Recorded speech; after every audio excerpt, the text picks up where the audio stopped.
Hello everyone, নতুন বছরের শুভেচ্ছা। 2025-এ ভিডিও রান্না করছি বউতা শাক।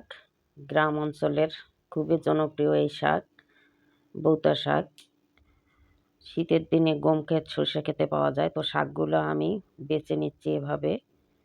এগুলো কিনা শাক। শাকগুলো সুন্দর করে বেছে নিয়ে তারপর ধুয়ে নিলাম। এখন শাকগুলো রান্না করব। পানি ঝরিয়ে নিয়েছি, এখন কড়াইতে উঠিয়ে দিচ্ছি।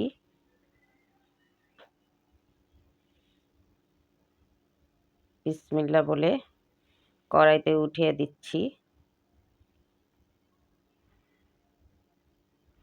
এই শাকটা সুন্দর একটা ঘ্রাণ, আমার খুবই পছন্দ। শুধু আমার না, মোটামুটি সবারই পছন্দ।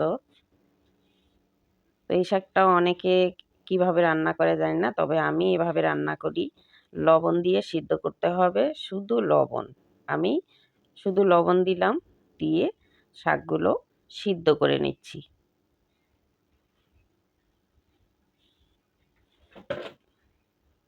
তো শাকের কালার ঠিক রাখার জন্য আমি কিন্তু ঢাকনা দিয়ে শাক সিদ্ধ করে নেব না।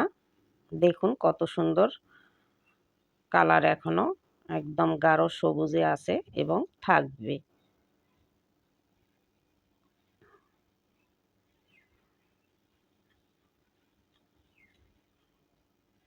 তো এভাবে সিদ্ধ করে নিচ্ছি, একটু সময় লাগবে সিদ্ধ করতে। অনেকে শাকের পানি ফেলিয়ে দেয়, আমি ফেলিয়ে দেব না। আস্তে আস্তে সিদ্ধ করে নিচ্ছি। এই যে মাঝখানে একটু সরিয়ে দিয়েছিলাম, পানিগুলো শুকিয়ে যাচ্ছে।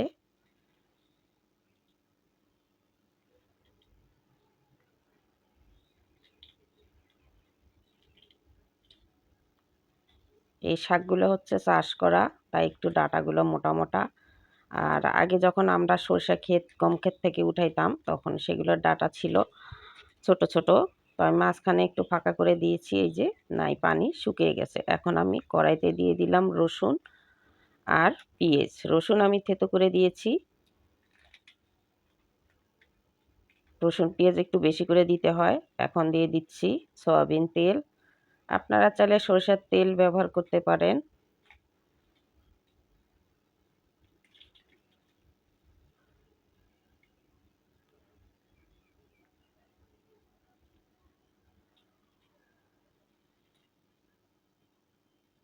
পেঁয়াজ ও রসুনটা ভালো করে ভেজে নেব।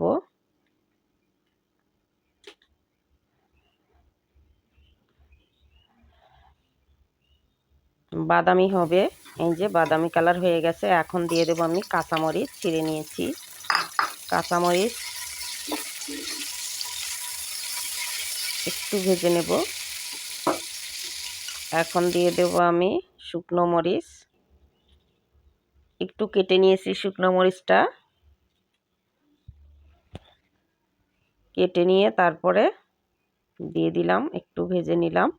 তো ভাজা হয়ে গেছে, দেখুন কত সুন্দর কালার হয়েছে। এখন দিয়ে দিলাম শাকগুলো।